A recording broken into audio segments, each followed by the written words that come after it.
Welcome back to Tran Wins Tactics Ogre Reborn. We had covered the first 3 levels in the previous episode, but I will quickly recap them so that this is a comprehensive video. In this first map, first let's go ahead and explain what this all represents. In this first map, the enemy will have 2 light units, 5 earth units, and 3 optionally spawning earth units, 1 water unit and 1 optionally spawning water unit, 1 ice unit, and 1 optionally spawning ice unit. Fire will defeat ice, but in this case, since there are so many earth units, you might want to deploy air. There are no dark element units. Our target is this, with the following cards and the following skills. I didn't list spells because they're generally the same. It's an attack projectile, an attack area effect. I mean, it generally does not change. We have the level that the enemy tends to be at, not counting the leader. The leader is always at a higher level, and then the number of slots you will be provided. Here we display where our starting location is, so you can kind of have an idea that there's going to be a statue right on the second tile from the left in front of you. It doesn't really do as good of a job for showing elevation, but it does do a decent job for showing you a full view of the map. In case you're seeing this on a phone, which I have no experience with, I'm going to read out the text on the map so that you can see or hear everything there is to know about. In the very first level, it suggests that you have an archer, collect a buff card, and strike multiple tiles. You will get for your rewards a Damascus Axe. Out of the random or optional enemies there are, 3 of them will have mana leaves. The majority of the enemy are earth-based spellcasters, so if you deploy at least 6 air affinity units, you will be able to put your bows to good use here. Often I will have illustrations in the infographic, which are photoshopped together. For example, you can't have 4 people attacking at once, but what I did was I just spliced in each person shooting and put them on top of each picture. You can see that there are different drops. That's what these lines indicate. Even if I don't think it's very important, if it's a particular drop, I will mention it, such as log. That's not that big of a deal. However, on a map where I didn't list any drops just because I felt it was unimportant, it looked like I didn't know what drops there were. I do know. So I decided I would go for completionist's sake. I will point out that even though you recruit this guy, he has the ease spell. If you recruit him, he loses the ease spell. Don't know why. So if you wanted it for free, you'd have to kill him for it. And that covers the very first level, as well as some of the design concepts that are in each map. Level 2 starts us off over here, and our objective is to rescue this guest. There's a few different things of loot, but nothing major. Crystallis ore is kind of interesting, but I don't really know how useful that is at the moment. As I get into post-game crafting, I may find myself wanting more and more, but I've gone ahead and listed it here. This creature here will drop a coral harp, but she's not actually hostile to you at the beginning of the map. Instead of a target enemy, we have a target guest. Our objectives are to have a ninja and restore an ally's HP, and in return we will get charms. This is probably the first chance that we've had to get a Terror Knight that is dark aligned. That might make him a more useful spellcaster. However, that being said, an intelligence-based character is probably more important than a dark aligned unit when it comes to casting. In this entire area up here, this is a pit. It is very easy to be knocked off or knock enemies off into the pit, like so. If Rudlam survives the encounter, he will join your expedition. That is level 2. Level 3 was the first roadblock I had, only because I'm going for no incaps, no incapacitations. None of my characters, living characters, should drop to 0 HP, or I consider that a fail state. And it can be kind of difficult if you're caught unprepared. Thankfully, you're here and you will be prepared. Denam will start off in the front of your army, and your team will start here. There really isn't much in the way of loot, but it is there should you end up killing anybody else. However, you might just want to focus on Zodoba. Zodoba is capable of casting a very powerful spell called No. It will attack somebody 2 to 4 times and anybody in its area of effect. If she happens to target a single individual, which the AI likes to do, and you should as well, that person will generally get wiped out. Gnome's biggest drawback is its low attack range. So you may want to consider using Rampart Aura to keep her pinned in. She will choose to cast Cragfall if you are grouped up, however. I don't know why she does, but she does. Instead of leaving your units out alone, you might want to just group up intentionally so she casts spells on them.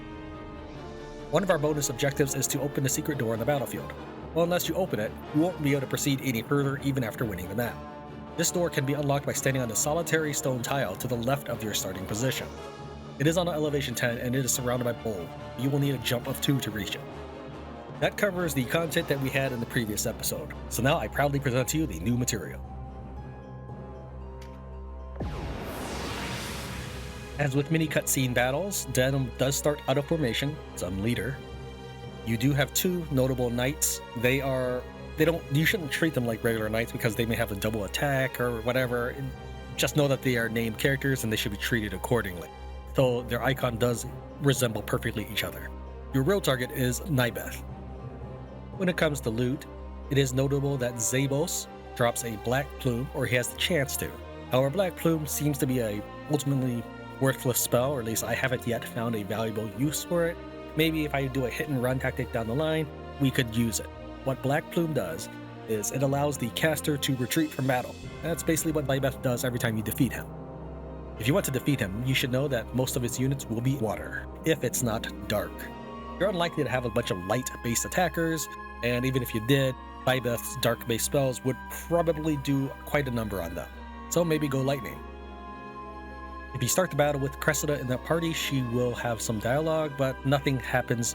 Even with Cressida or Arisa in the party, there are no new features, possibly because this is an optional area. Sometimes when you wound somebody or take down a certain number of enemies, there's extra dialogue that appears. Not so in this case.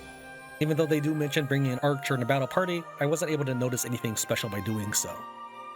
Summon Darkness is an ability that we have seen before, but I have had plenty of time in the Palace of the Dead to learn more about it. This is the only time I'm going to explain the rules of Summon Darkness and things like that, so as we move forward, I'm going to assume that you heard this part. First off, there's going to be a count of enemy units. Stilled units, that's basically undead units that are at 0 HP and are laying on the floor, they count towards the total number of enemy units. Summon Darkness costs 0 NP, so draining them or them not having enough NP for anything else doesn't matter. They can just do this as a free ability. It starts out at a range of 4, so if you were trying to keep them spawning in a certain range, do know that the summons do start at the periphery, the edge. Summons don't appear where there are things, such as units, cards, or item bags. We've covered this spell. Let's talk about some of the rules for level 5, and that's what I call them.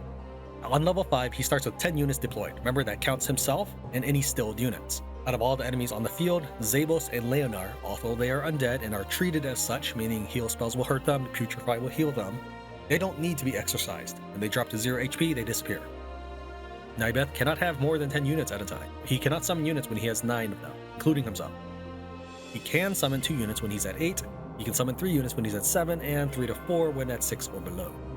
I will simplify this in later editions of the briefings, but since this is our first time really explaining it thoroughly, I wanted to make sure to cover all the bases. The summons for level 5. Keep in mind that he can summon at most 10 units over the course of all of his castings, but you can't infinitely farm these guys. There'll be zombified earth dragons, who are, strangely enough, water. It's not a mistake on my part. Maybe a mistake on the game's part, not a mistake on my part. Zombified cyclops. A ghost zombie witch. Yes, that's exactly what they are listed as. They're little floating ghost things, but they have the zombified icon. Again, not a mistake on my part. That's how the game has designated them. Skeleton enchantresses, skeleton warriors, and zombified imp familiars. So you'll see that there's plenty of water options, and yes, while there's dark, again, you are unlikely to have light capable attackers in your party. At least I didn't. So lightning is definitely a good choice here because many of his summons will be water. Every time we find a mage target leader, it's really easy. You could just drop them down to 0 HP with just a couple attacks. And in doing so, they can't counterattack, so you have nothing to worry about.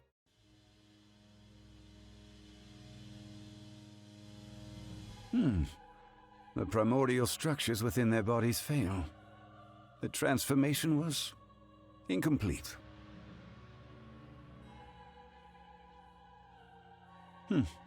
Living corpse makes undead out of the dead, while resurrect merely puts off the true death for a time. Neither is the solution I seek. I was lucky, perhaps, in the case of the Galgastani Knight. Binding soul to flesh is no mean feat, but true primordial regeneration That approaches the divine. I achieve one half of the solution, only to watch the other fall to pieces. As futile as forging swords of glass. My apologies to you both. You were failures, but a necessary sacrifice in the timeless pursuit of eternal, undying youth. Perhaps I will have to enlist help from another quarter.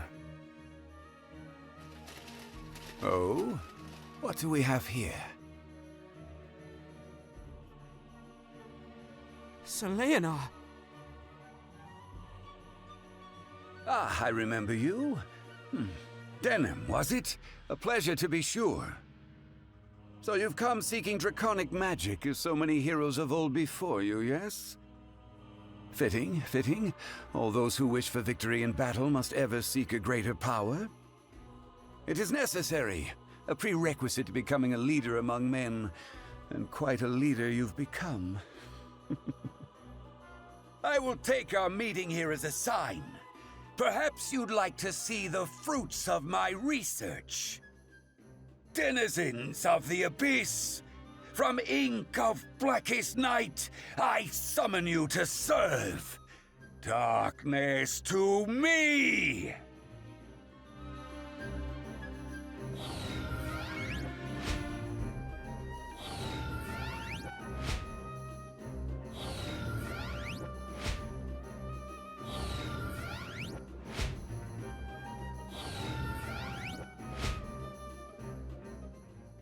You did me a bad turn at Quadriga.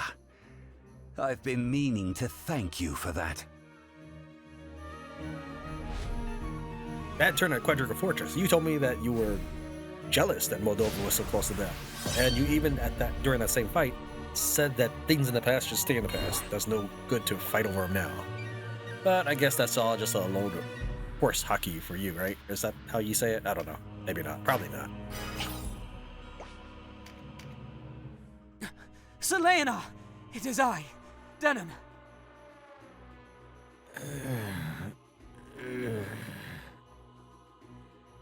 It's no use, you know. He remembers not one whit of his former life. How could he, when his soul is gone? Tell me, do you know why the undead always seem so bent on violence? It is because death is agony, and they despise the living for not suffering as they do. To the undead mind, such as it is, the only way to ease their pain is to inflict the same upon you. So Sir Leonar is gone. Repent swiftly, Necromancer, for you join him soon! As with most mage enemy leaders, you could pretty much do a turn 1 nuke on him. However, we're going to stretch things out a little bit because there's some extra dialogue if Zabos perishes before you defeat Nybeth. And also you have extra dialogue if Cressida shows up in battle.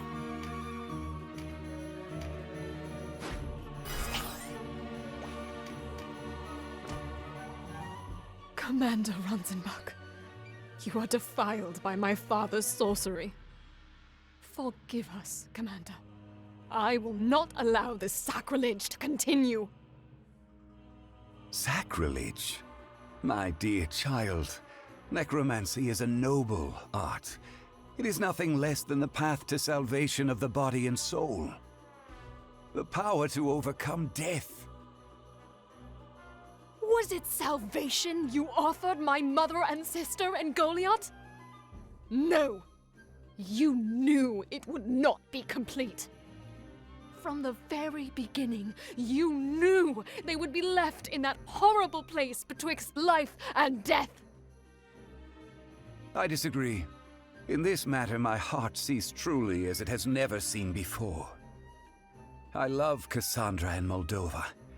How could I not try to free them from death's bonds? No, I must strive to resurrect them, and toward this end I use my art without hesitation. So you cling to such dreams, ever lacking the courage to face the truth of your failure. You talk of freeing your family, but if anyone is captive to death, it is you. Let me free you from this life, Father, that you may trouble the dead no more.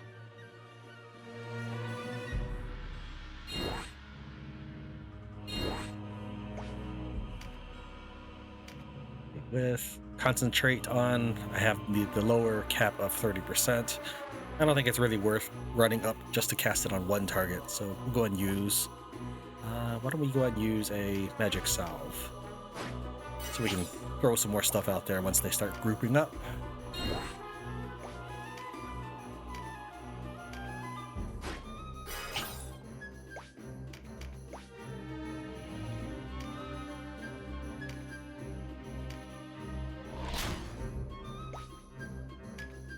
How much damage would this do already? Just 53. Doesn't look like much. Give it a second.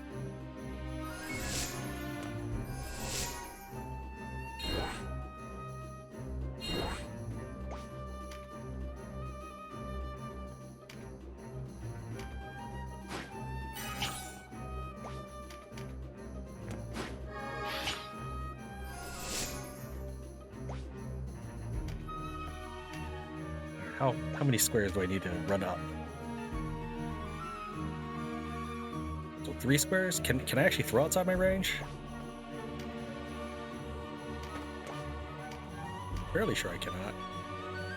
Let's try 4 squares. It is outside the range at 4 squares, but looks like it might hit. Yeah, okay, out of range. I basically need to hug him right at this point. I'm going to Echo Stone.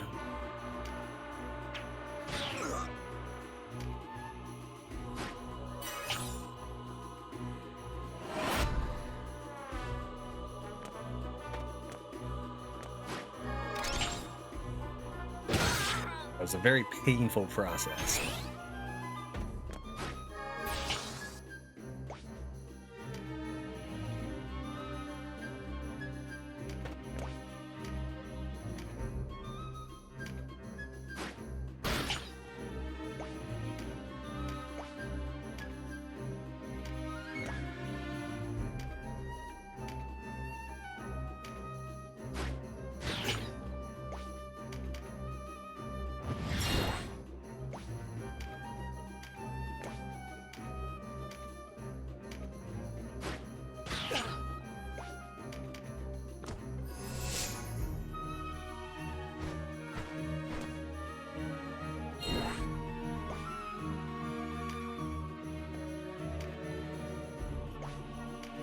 Now we can hit them with some spells.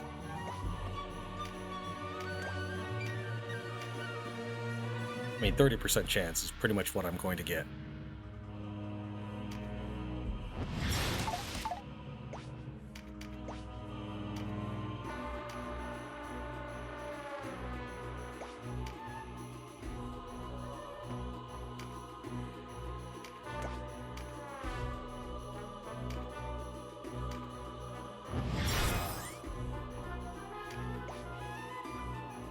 Did I ever get UI?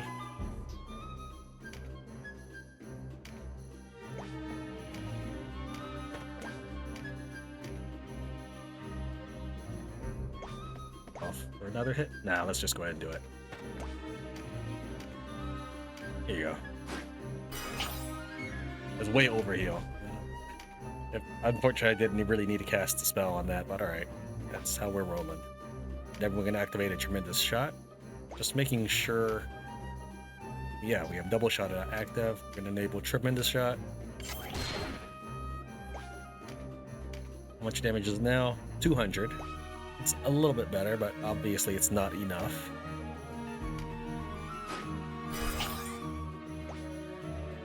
Now he's gonna throw a meteor level 3 on me, and it's going to hit basically 4 people or so.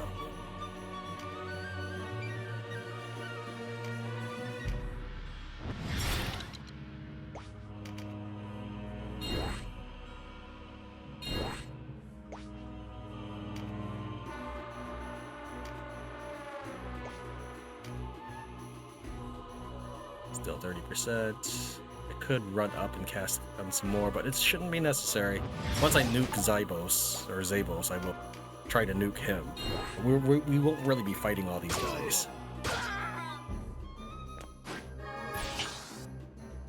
We just need to hold them back so Aerosol can do her thing.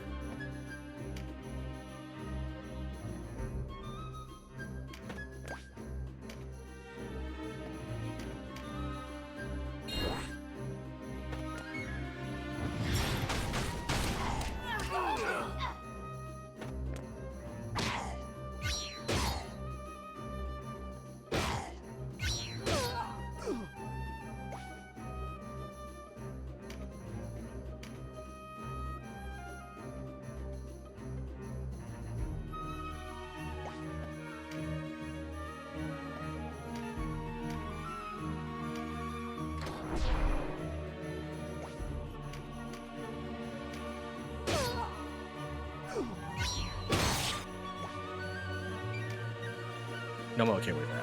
I'm okay with getting moved around a little bit.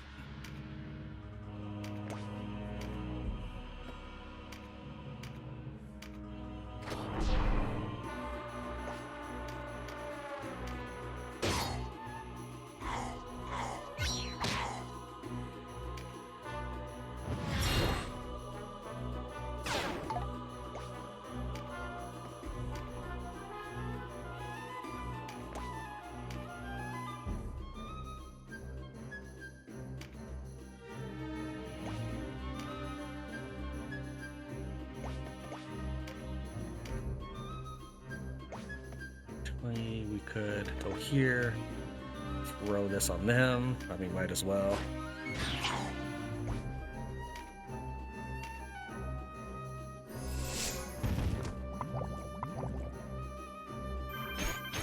Alright, Aerosol, what do you got for me this time?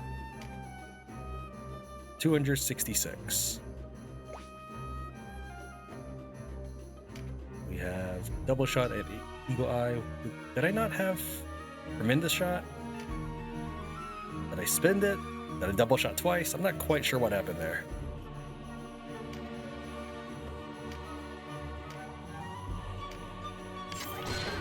Maybe it wore off? I don't know. But now it's enough to kill him. I knew that was supposed to be enough to kill him. I'm just not sure what happened to my shot there. Oh, what in the hells?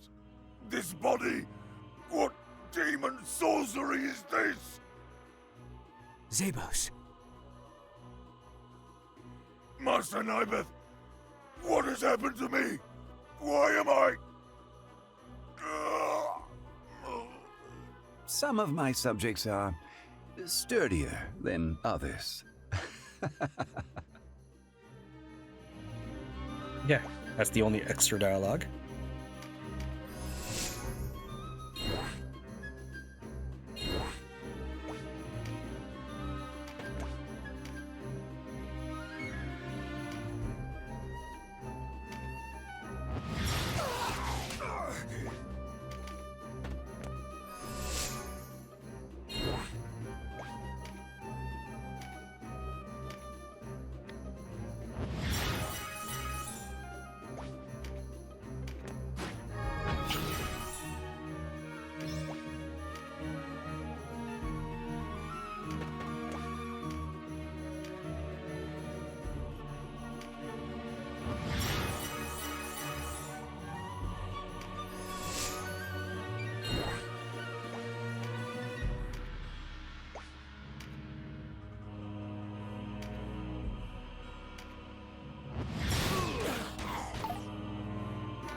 You blocked, you are blocked.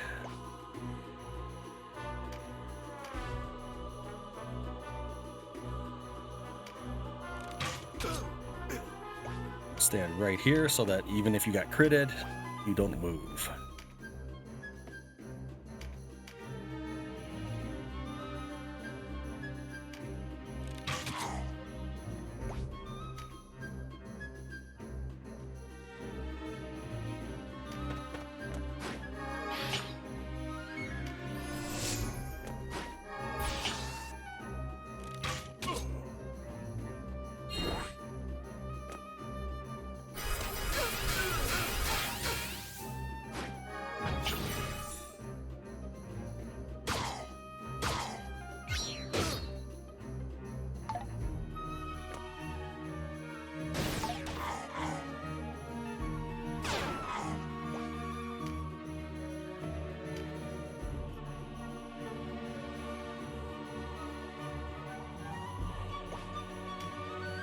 Would it kill him? 478, almost. Could I kill him? Yeah, probably. So we'll actually stand here, push our way forward. 378. He's already frightened. Go and Sonic Blade just to make sure.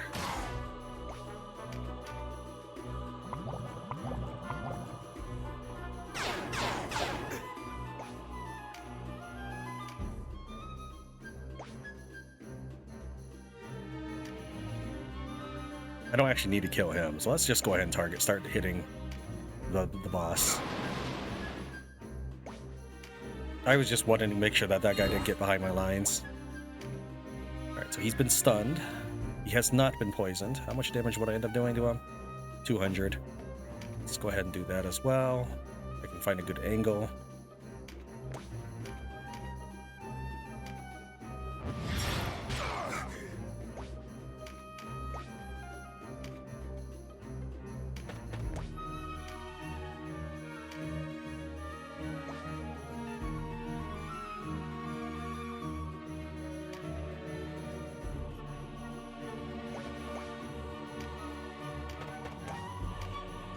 Continue to patch ourselves up. Also, having this group here allows me to control who's getting damaged. For example, I don't want him getting hit by a spell, but maybe like this group could get hit, and that's okay with me. Just finish him off, right? Or we can just charge in now that that Hawkman's just out of the way.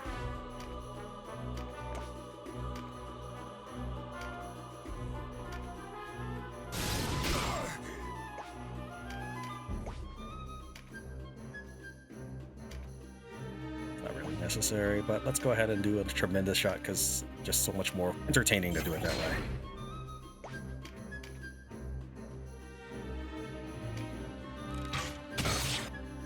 An unfortunate turn, though I am not unprepared.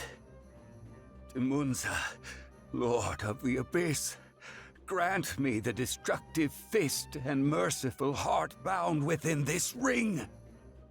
Break your seal!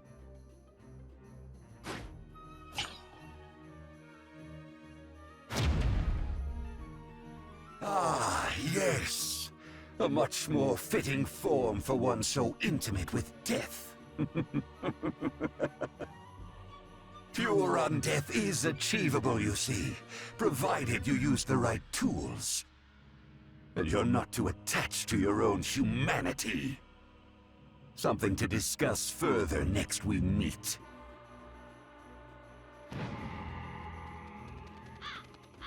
Nybeth! What is this place? What has befallen me? Selena. Denam? Wait. I remember death. Arisel. Selena! Even though I brought her along, I don't know if there's any dialogue there because I've never gotten them to talk. Whether or not I've defeated everybody else but Leonor, wounded Leonor, I've never been able to get them to talk. But yeah, I feel like with 3 archers being fed 3 mana seeds by someone else, you could pretty much just one-shot Nybeth and any other mage like that.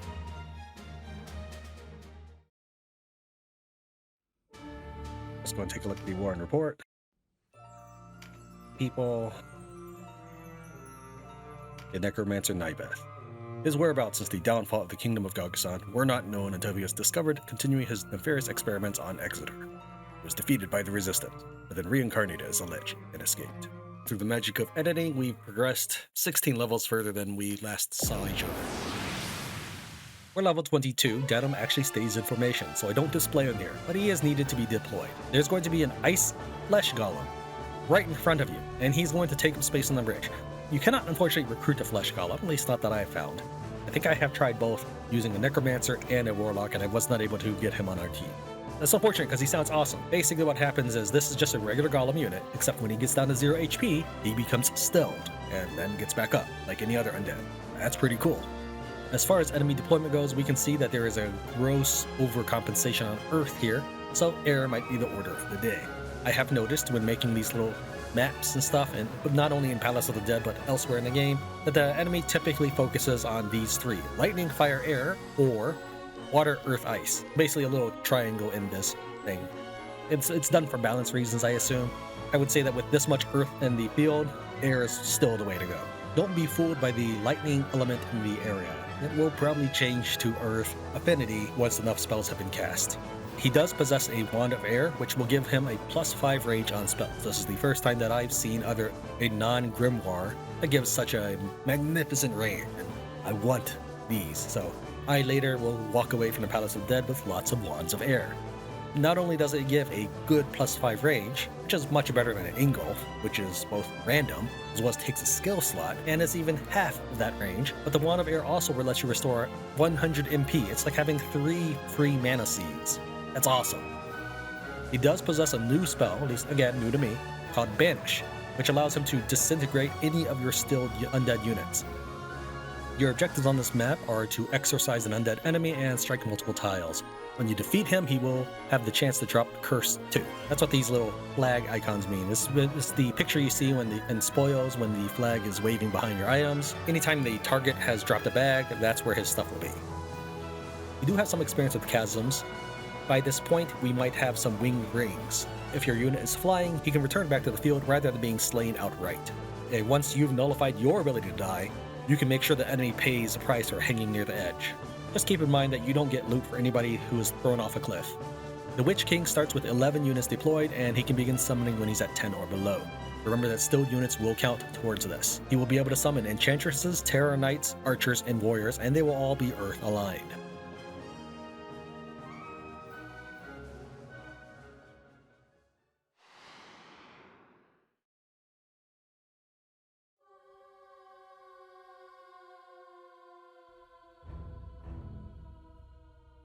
Those zombies have that woman surrounded.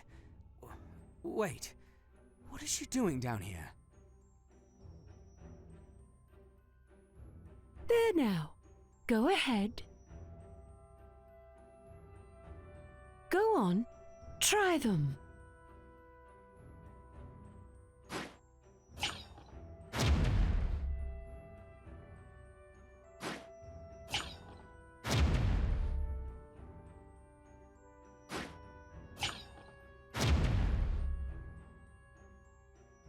Thus they are called the Books of the Dead. I see. Quite impressive for a mortal accomplishment, even if the books require the temple's raw power to work their magic. You down there! What are you?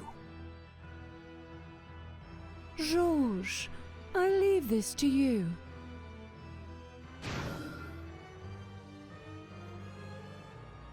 As you wish, madam. Denizens of the Abyss, from ink of blackest night, I summon you. Darkness, be my hand.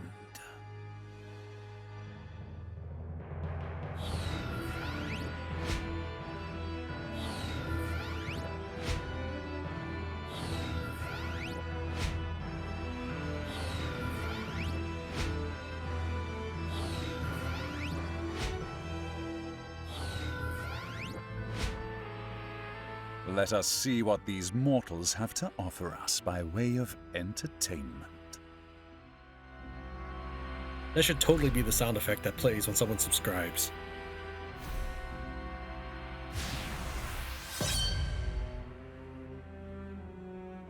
Okay, Denam is level 32. My union cap is 32, that's why.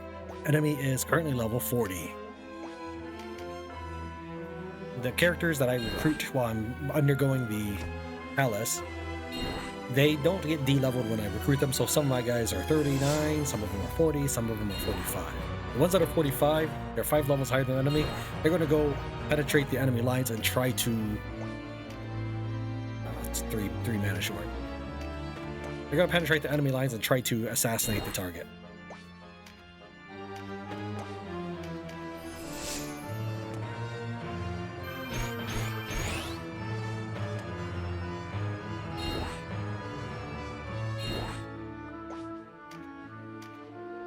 Most of our hopes will ride on Dan, but Cooper has also been able to provide assistance. Rosalba less so. I'm going to have to slim her down. Rosalba is our berserker, and she's actually burdened quite a bit. You can't see from the RT here, but she's just not nearly as fast as the other two.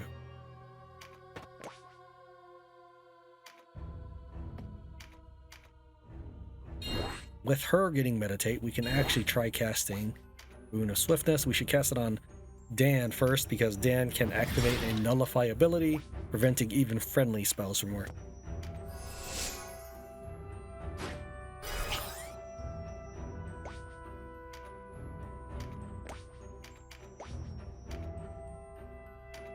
That's kind of poisonous, but it's not an actual status ailment, it just does damage over time.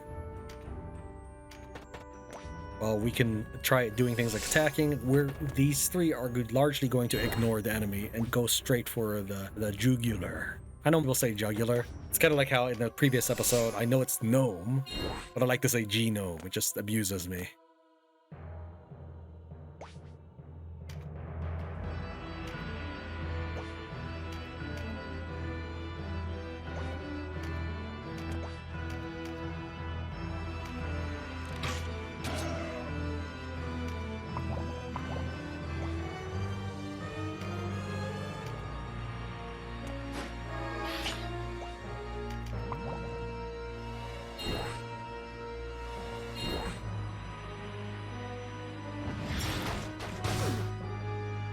All of the characters aside from the Necromancer are safe from falling.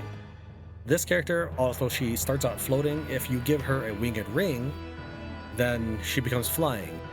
Because she's flying, if she were to stand on this patch of mold, she would actually take poison damage, so she's no longer floating.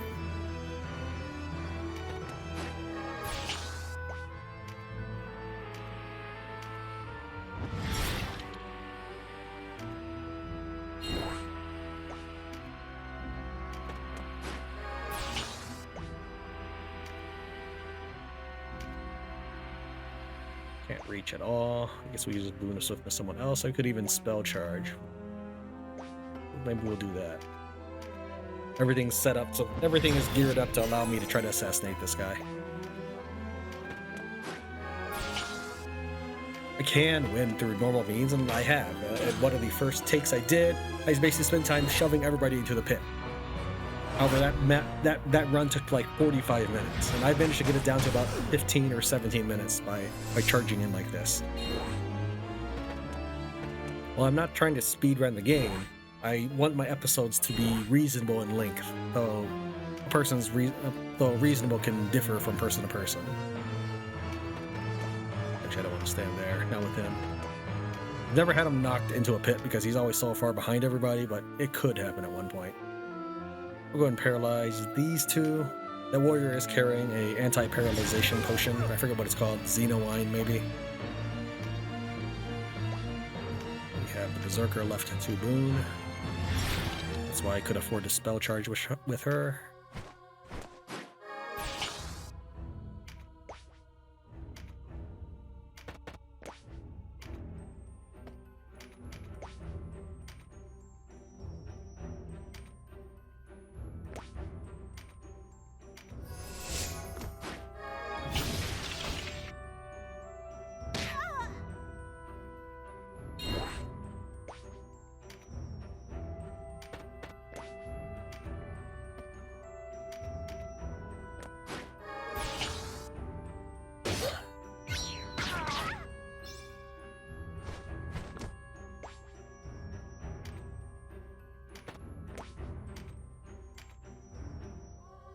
Yeah, I don't think I need to heal right this instant.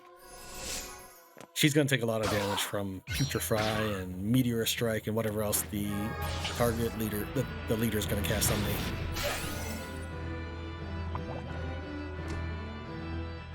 Actually surprised Jan is so low on health. It almost never has happened.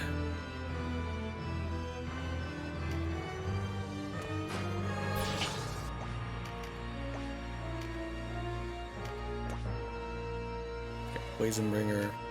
Can't reach anybody yet.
Too far, I can't reach with the kiss. Guess we can continue to heal. Make sure everybody makes it okay.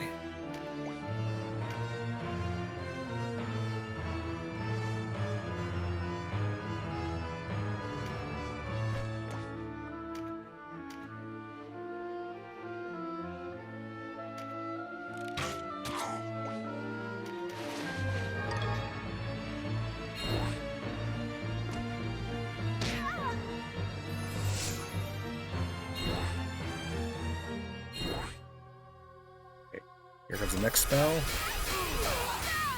Ouch. And I have seen him cast Meteor Strike and Putrefy, hurting his own units in order to hit me. I didn't know the AI... I mean, I kind of suspected the AI probably would do that under the right conditions.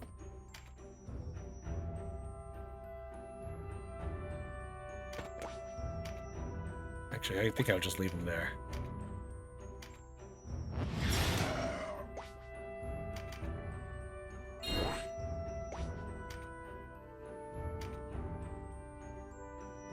Patch ourselves up.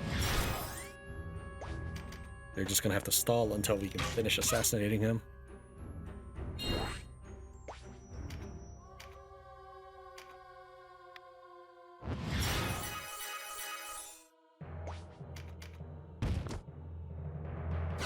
Alright, let's hope this is it.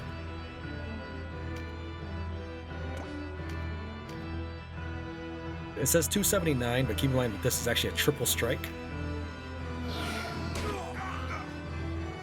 Bodies are fleshy, weak things. A nuisance. And yet, without, one cannot taste the living air.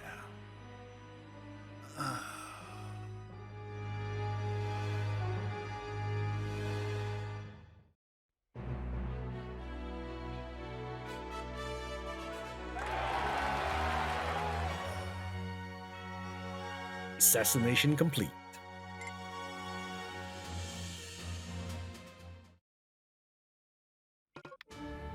You can now use certain items to have your units be reborn as something new. Refer to the play guide and the warrant report for more details.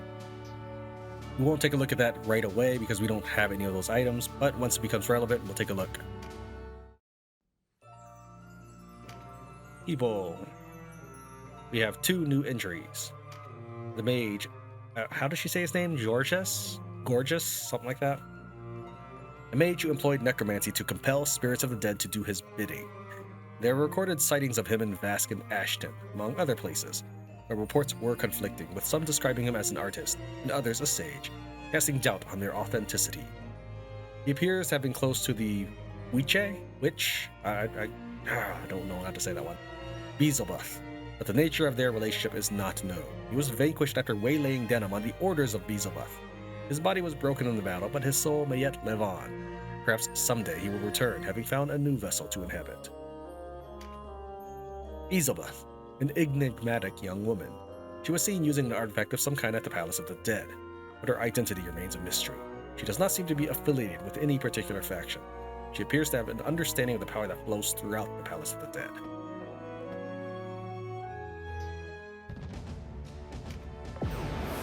This was another fun map for me. Does need to be deployed, but he does not break formation, so I don't show him here. As far as enemy elements go, we will see that there's a great amount of air, so you may want to consider packing some ice. Our objectives of note is just picking up a buff card, and even then it's just experience. However, even though it doesn't ask us to bring anybody, you may still want to bring a warlock to deal with any golems. Now, keep in mind that you're not going to see this many. This is basically something I staged.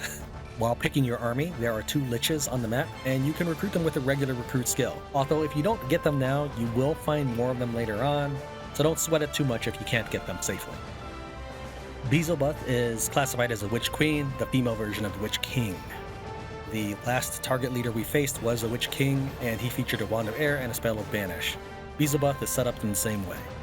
There is one difference though. Instead of being far back across an isolated bridge that you have to walk single file through, she is basically in an open arena, and she has 2 other heavy-duty spellcasters next to her. Because of this heavy emphasis, a flight of dragons with reflective scales will do a lot of damage to them. However, you will need a jump of 3 if you want to climb out in the direction of the enemy. The rules for level 41, she starts with 12 units deployed, and she can begin summoning when she's down to 10 or below. She will summon Iron Golems, Balder Golems, Night Crows, and Incubi. All of them will be air aligned.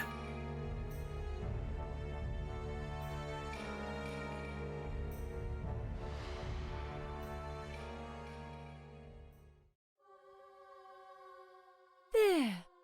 This is more like it. The woman from before. How unusual to see mortals here. Ah, you are Denam of Goliath, commander of the forces at Almorica. That explains how you were able to defeat Georges. A perfect opportunity to use the Dragon Lord's Rings of the Dead. They will resonate with the power of the temple.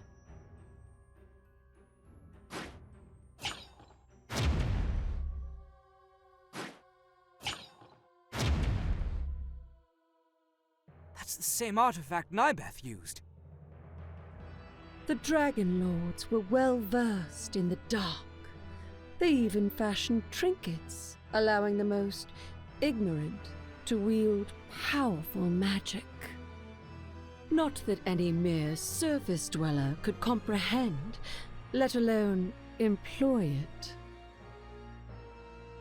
Denizens of the Abyss, from ink of blackest night, I summon you, darkness to me!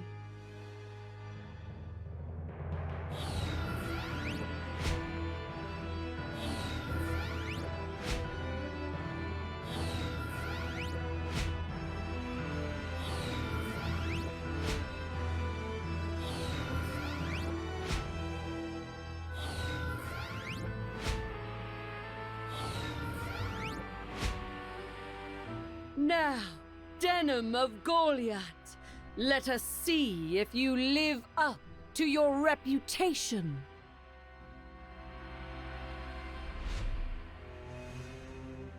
Well, I hope so.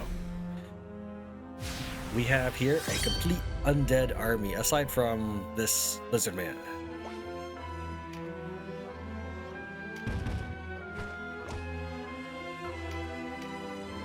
You need to hit the enemy a bit so you can build up some MP.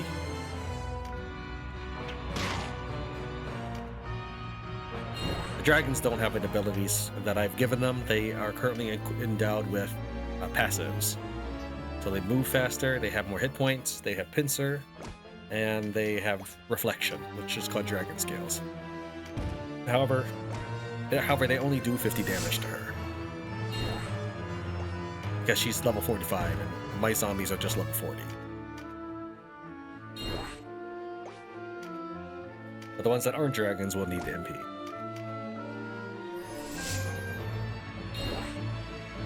Now, the first time we went through this, it just took a long time to slog through all the enemies because she just kept summoning. Wow, that was good. That was amazing.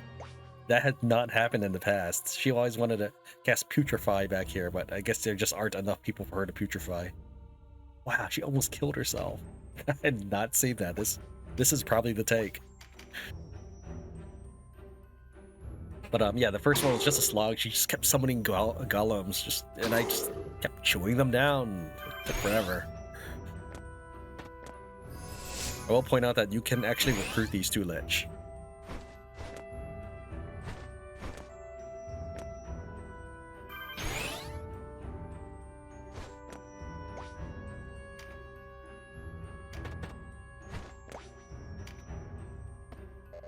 So yeah, they're all undead. They can all get knocked down and I'll be alright. This one not so much, so he'll move a little slower than others. On purpose. He's just gonna kind of lag behind.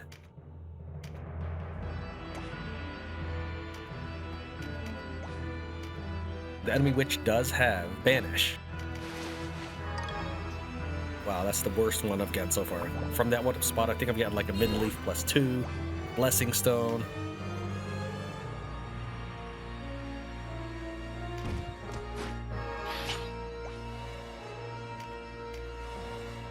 That's pathetic. This is a water creature. This is a lightning right here, but that is only going to be one tile closer. We might as well just use dash while we have it. And is there anyone to go and smack? I mean, smack him.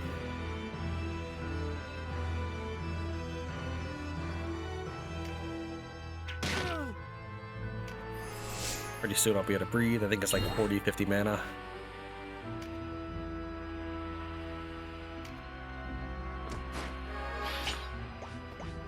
That was this one that was moving. Oh, alright.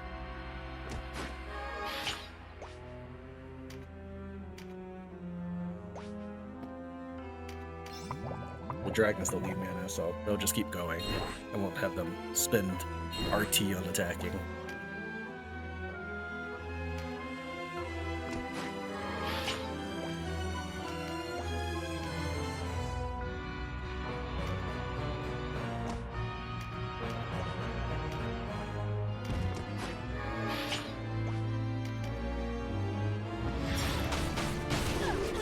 That is amazing. I like that so much.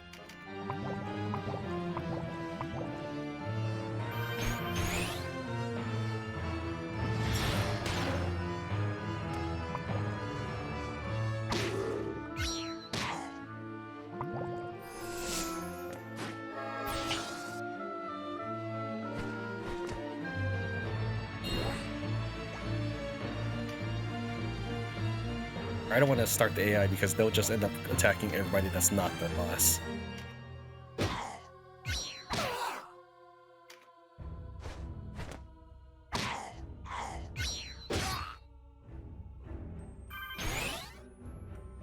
Alright, so the only living person in this swamp is that lizard man right there. Everybody else can get incapacitated and be okay.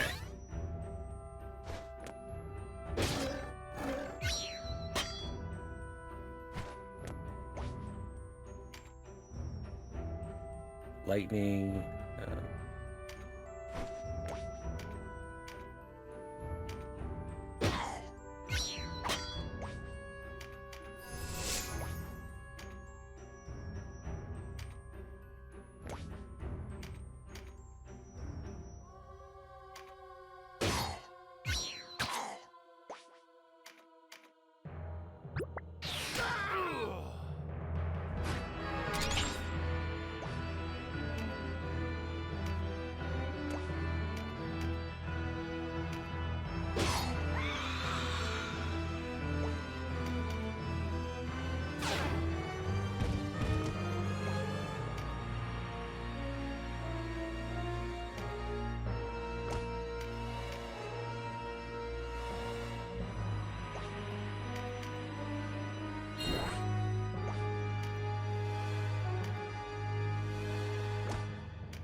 I bow to you, surface dweller. You fight well. If you plan on venturing further, however, Know that ambition and curiosity are not your allies. So I'm gonna have to make sure I keep that in mind. Bunch of zombified dragon scales to soak up enemy AoE just to kill off the casters. That could be my new anti-caster leader killer. I like it. Because she was silence proof. So instead of trying to fight that, why not just embrace the damage?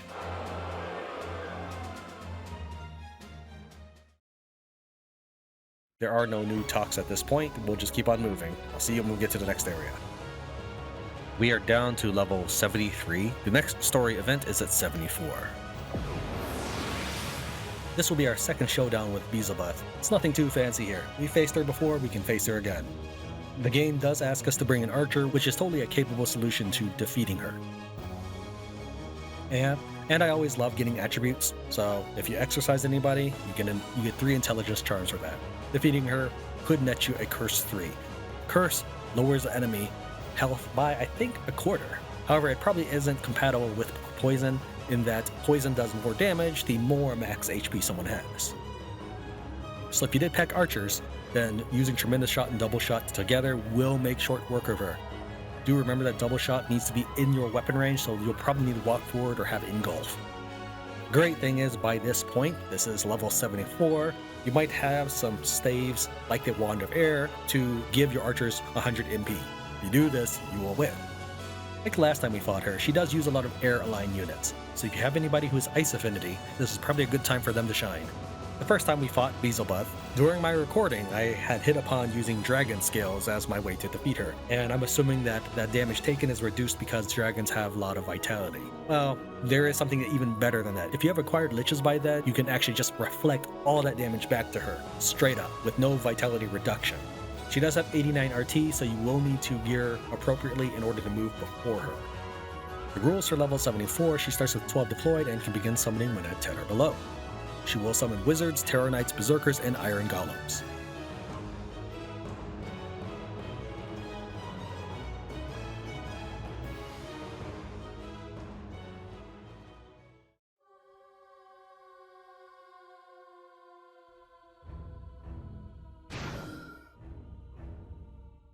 Ah, wonderful.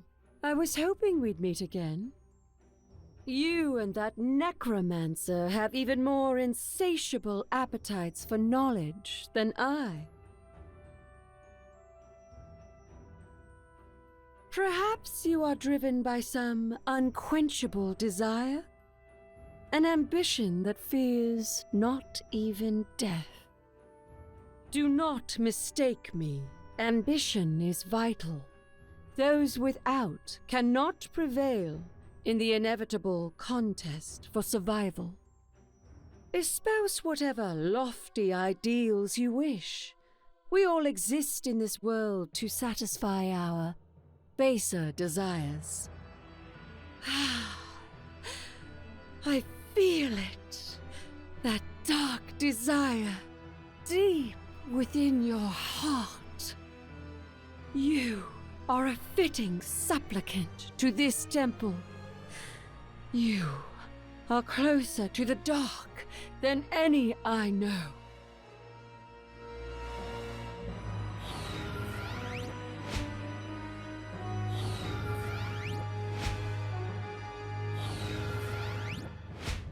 So you don't have this chance to summon all these evil?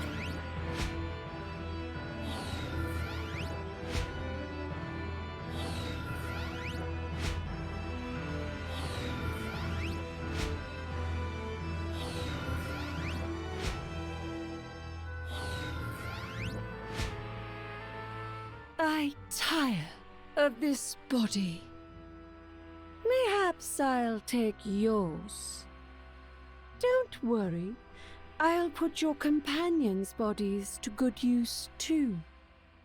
There are many, many souls in need of bodies, flesh and blood, to anchor them to this world. You remember Georges?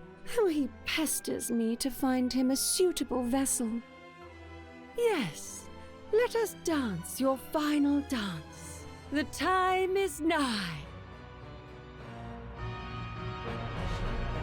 Alright, so last time we had met her, I accidentally dragon scaled her to death, effectively. It didn't drop her down to 0, but it did quite a number on her. Well, unfortunately, that ability won't work this time because she has some clerics that'll heal her out. So what we've done is first off, we are definitely in range of her attacks. If she happens to get a meditate off, she can pretty much whack us with Word of Pain or whatever, Meteor Strike. So to that effect, we have taken a pair of lich eye, something. One of them is level 40 from our first fight with her, because I didn't find a female lich that was 45 yet. We stripped her down of gear so that she's faster than her, so she'll move to RT after, but we can see that we've already activated this effect, Reflection. Spells cast on the unit are reflected back to the caster. Well, I have 2 chances with this, and if it doesn't work, it's okay, I'll just take some damage. I don't currently have a cleric on me. There's no real way to heal that off.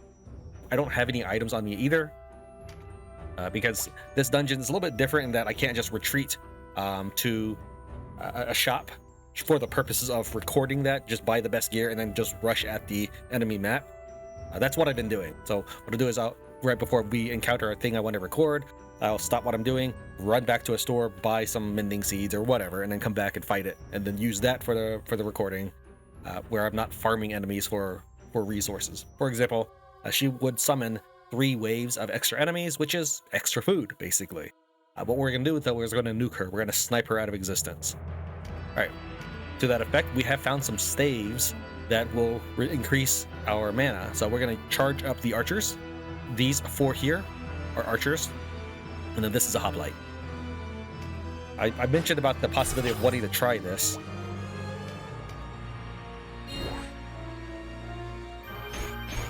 Okay, both reflection did activate. Kind of curious if the enemy will even bother casting at this point.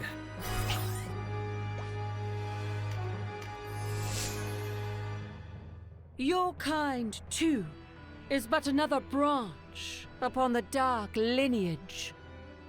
You're not so different from we demons of the dark. No, your souls are born from ours, and as long as this is true, you will never claim the light.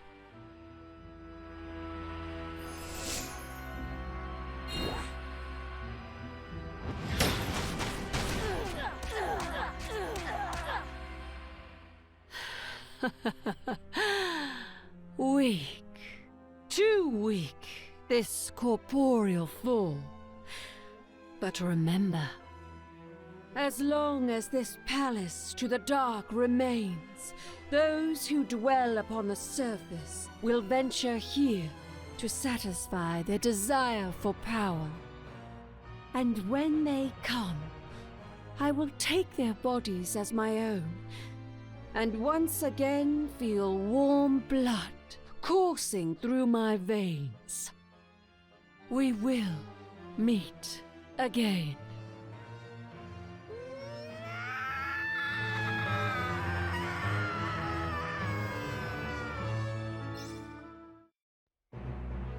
So yeah, I was able to take the dragon reflection scales and improve upon it just a little bit. Okay, in case reflection didn't kick off though, I had 4 archers ready to double shot, tremendous shot her. Pretty much 2.5 is necessary to kill her. 4 is definitely going to put a nail in that coffin. But we didn't even need to do that because we got the reflection to kick in.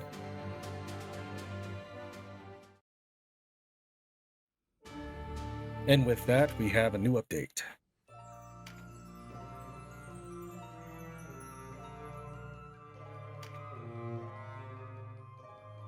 She was slain after a number of clashes with resistance forces. However, if her final words are to be believed, her soul will live on beyond the loss of her corporeal form. Upon finding a new vessel, the witch will walk among the living once more. Truly, the Palace of the Dead is not a place to be trespassed lightly. This is the 100th level of the Palace of the Dead.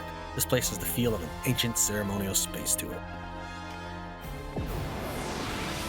This is the final map that I have access to. I believe there might be more floors past the Hunter, but it's nothing that I can reach because this is my first attempt at Palace of the Dead, as soon as the Palace of the Dead has been unlocked. So we may have to return here in what they call the post-game. Nonetheless, I feel that I've learned a lot during my time in Palace of the Dead.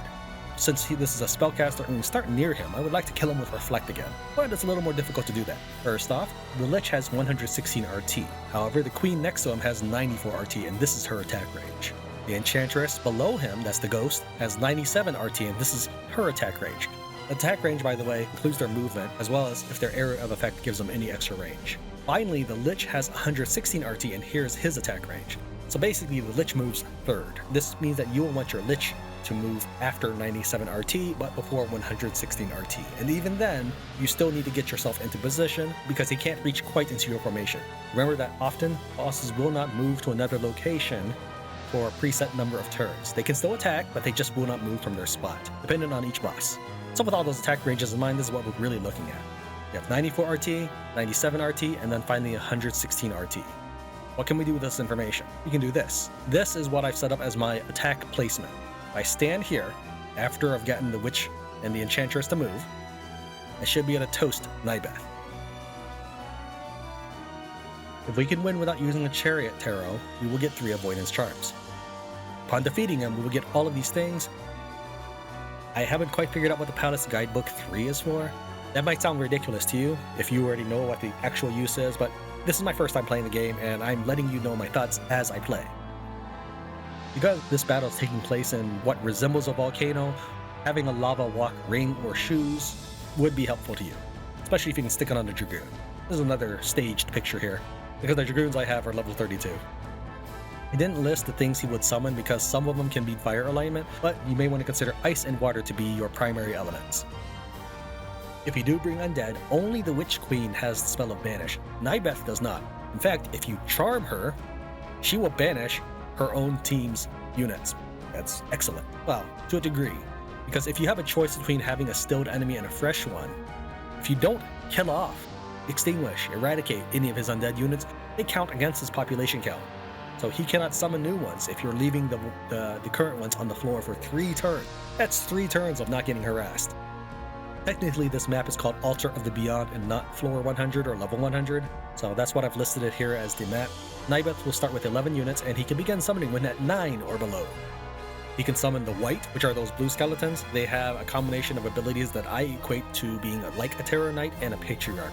They basically have a Patriarch's spell repertoire, as well as the Terror Knight's Lament of the Dead. That's what I classify them as. A Wraith is a blue Ghost Warlock. Then you have your Flame Dragons, who are actually flame aligned this time around. And then you will find Incubi. Anything that's not a Flame Dragon will be air aligned. Alright, now let's see the pinnacle of my approach to Nybeth.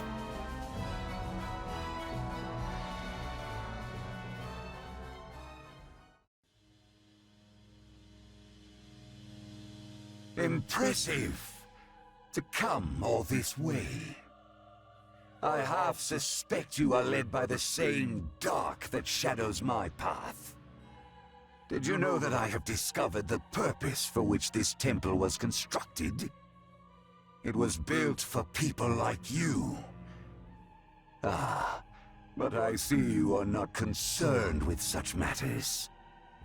If you insist on playing the hero come to vanquish me, I shall be happy to act my part. Denizens of the Abyss, from ink of blackest night I summon you.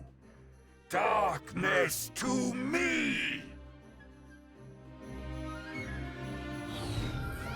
Until now, I would play the maps first and then put together the briefing for you, which you will see in place on my deployment screen. So it's kind of done out of order chronologically for me. I would play it, learn the tricks, and then I would post my findings before we fought the map. It's not the way I would want to do it, but I figure it's a good substitution for the deployment screen. But this time I've created the infographic, I've refined my approach, and here's what it looks like on the 100th floor.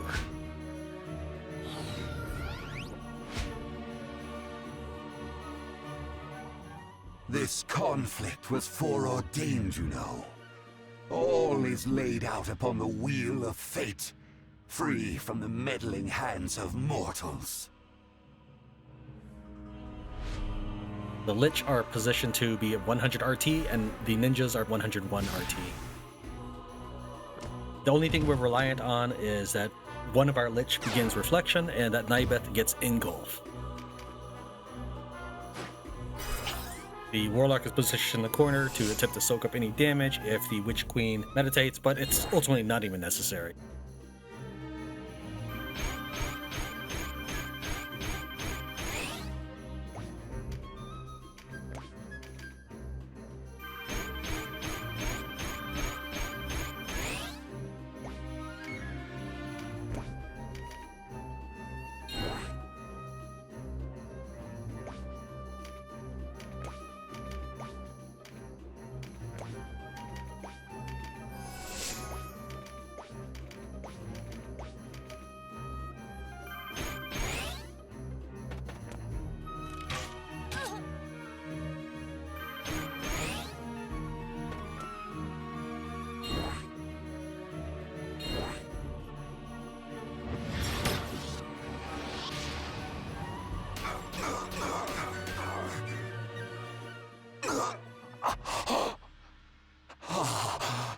Yes.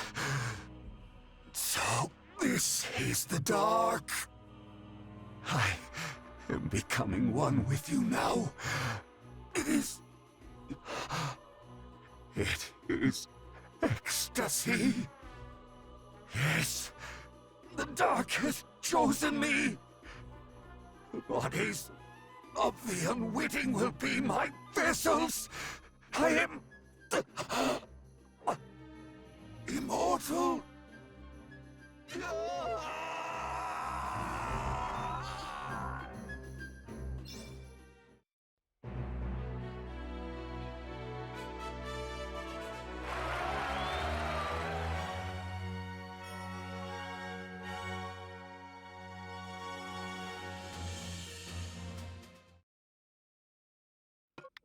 You've gone as deep as you can for now. Return to the world map? Sure, why not? New title earned, Necromancer Scourge. Let's take a look at the Warren report. Necromancer Scourge defeated the Necromancer Nybeth, who had embraced death and became a lich.